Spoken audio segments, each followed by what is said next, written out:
Okay, so back in real life again. Yeah, it can be noted. Still using the same FPGA board, namely the Nexus A7. Did stick on an aftermarket heatsink, but yeah, it's debatable whether or not it's sufficient. It does sometimes still get a little bit warm, without any active airflow or similar. But yeah, so it's running CPU core, and then it's connected up to this monitor here. It can be, the actual path of the VGA cable isn't entirely obvious, but so.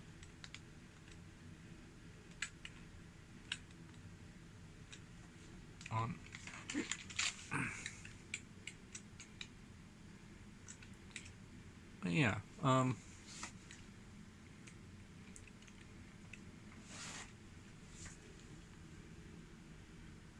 yeah, Doom frame rates are a little bit lower here, but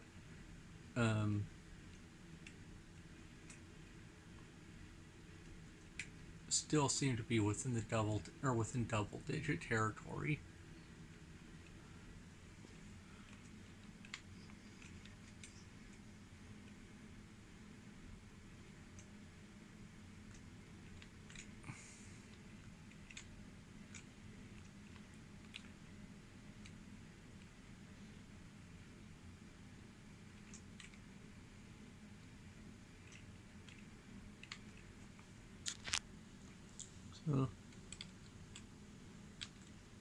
So for paraphrase, I'm getting about 16 frames per second looking right at this wall, and looks like 15 looking this way.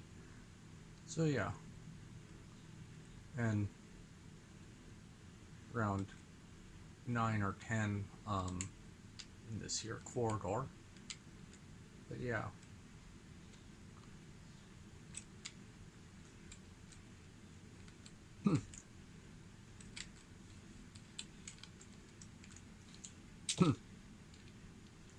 This is with the CPU core still running at 50 megahertz. Although this is with the RAM running at 75. After a bunch of debugging, I have been able to roughly stabilize the RAM at 75, so it's mostly working and not super crashy.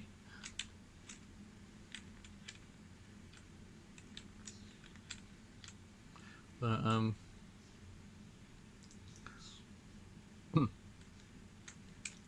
turns out there was a bunch of issues with random bit flipping during or when moving data between clock domains and similar, and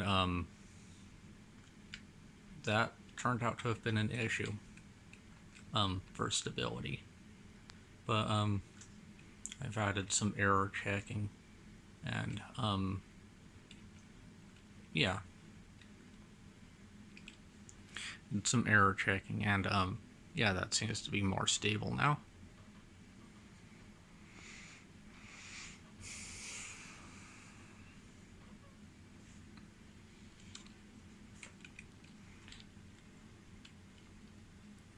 It's not really a good way to change programs once I've started up a program, because if I try exiting a program and stuff, a lot of times it won't clear up, or it won't free up memory effectively and other stuff like that. So that's still a to-do area. But what I can do, I could hit the reset button on the FPGA board as well, but just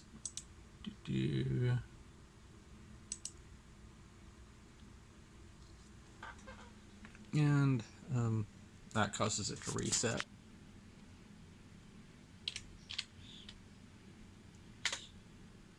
So besides Doom, I have, various other ports on this SD card, but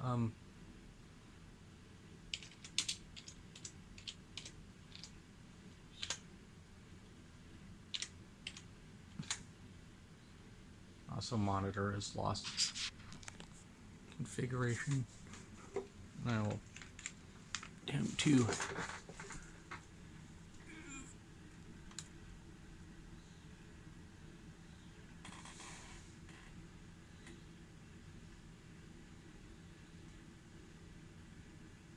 and monitor has now done its thing. So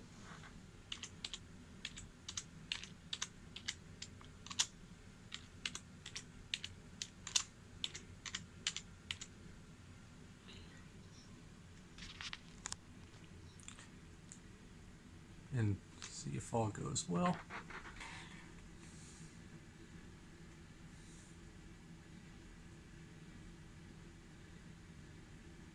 So yeah, this is Quake running on an experimental software OpenGL, and I'll see if it works. I haven't tested it with this particular configuration. Some of the stuff can be a little bit finicky, but I'll know in a moment whether or not it decides to run or if it decides to crash. But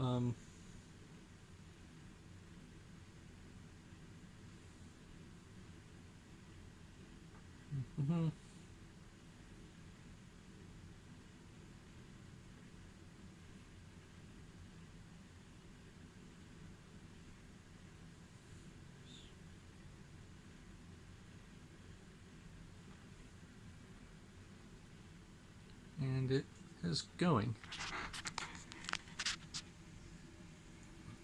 Frame rates in Quake are still pretty bad, but it does go sort of.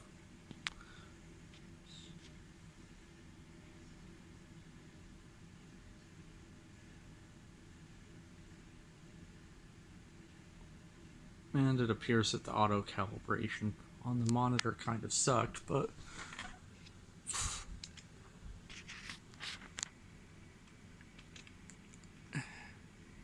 auto calibration is kind of finicky like that.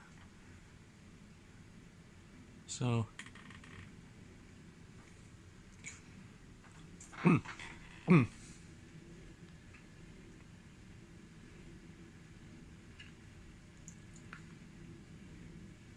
so as noted, this is, technically GLQuake running on an FPGA. Not super fast, but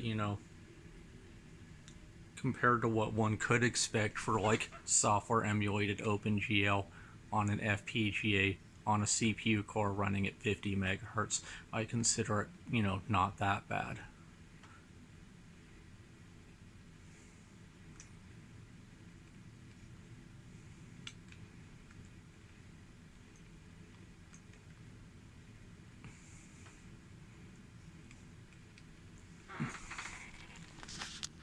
If I can't see crap it looks like, but due to glare,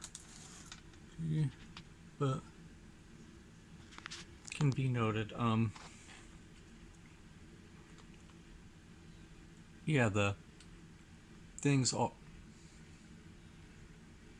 glare is making some sort of weird green spot on the monitor on the phone, but yeah, this is technically bilinear filtering as well. So yeah.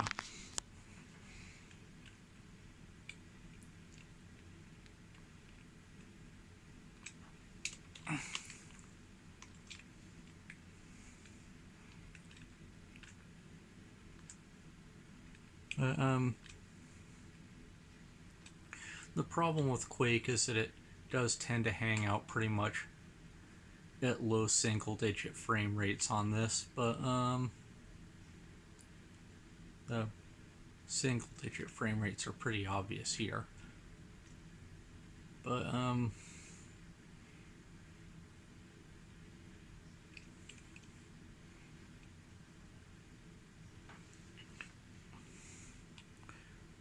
yeah, other than awful frame rates, I do consider this as more or less working.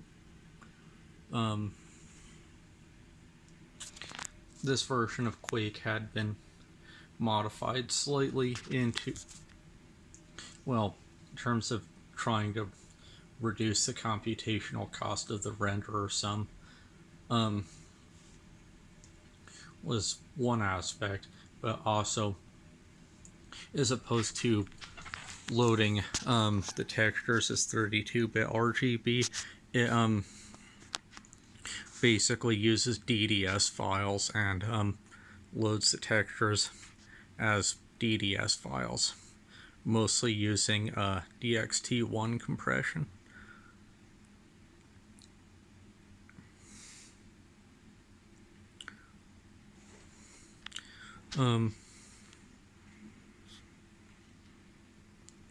Some similar modifications were done on an experimental Quake 3 port as well, but I don't have that port's not really done enough to actually use, so, or at least not on the FPGA. So yeah, just noted. There's also a reset button on the FPGA, so if I hit that, it resets.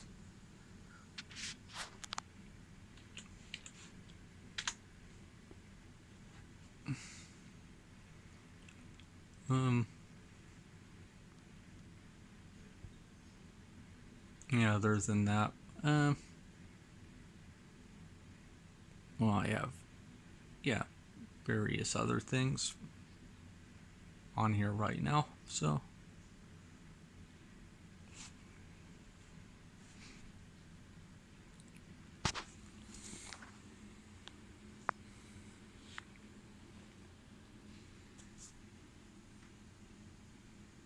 And my cat seems to have been hiding. He could have made an appearance, except he's hiding somewhere.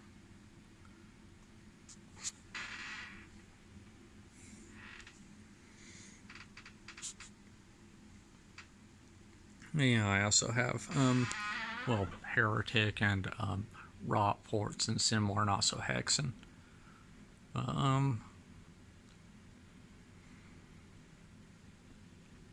Yeah.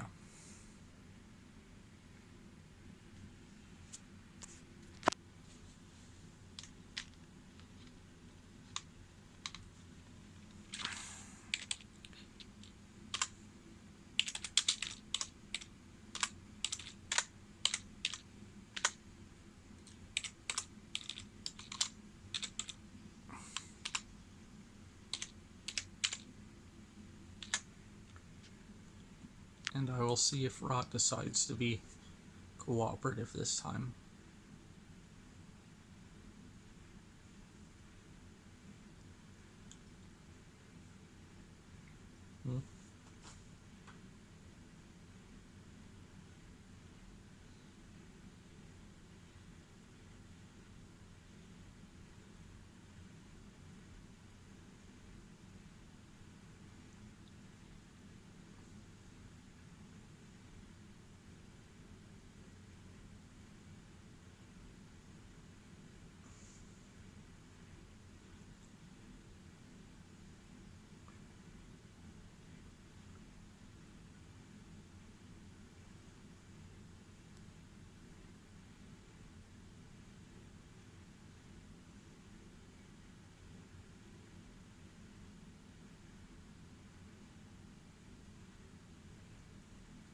Yeah,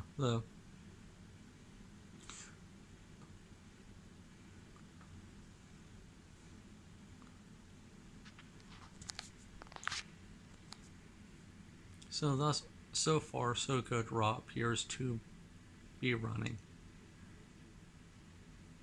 but demo playback doesn't actually work correctly on the BJX2 ports, compared with, like, you know, x86 ports. Not quite figured out the reason for that one yet, but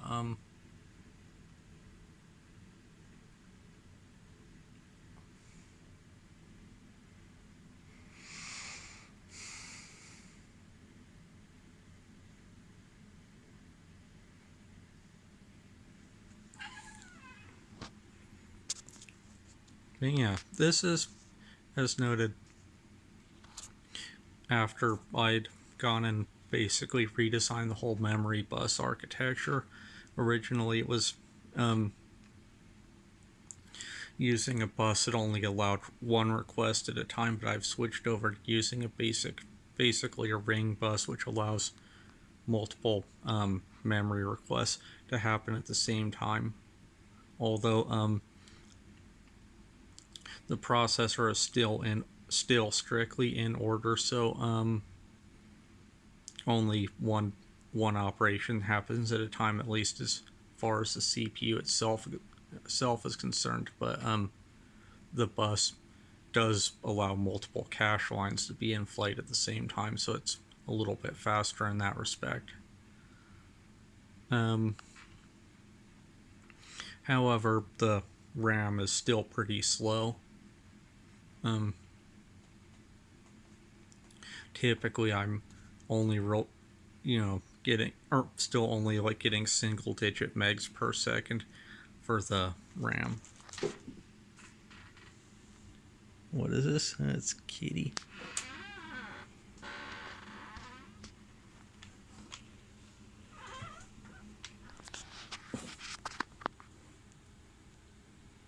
Cat has decided to make an appearance.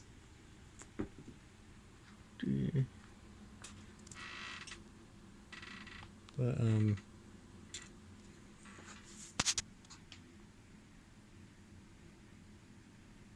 yeah.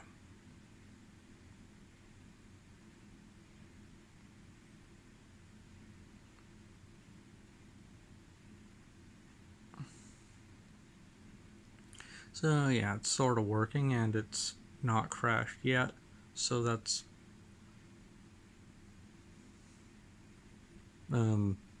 within a reasonable threshold of what could be called working. So yeah.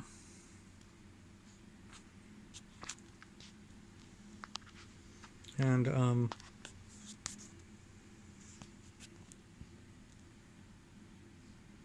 yeah, that's all I have for right now.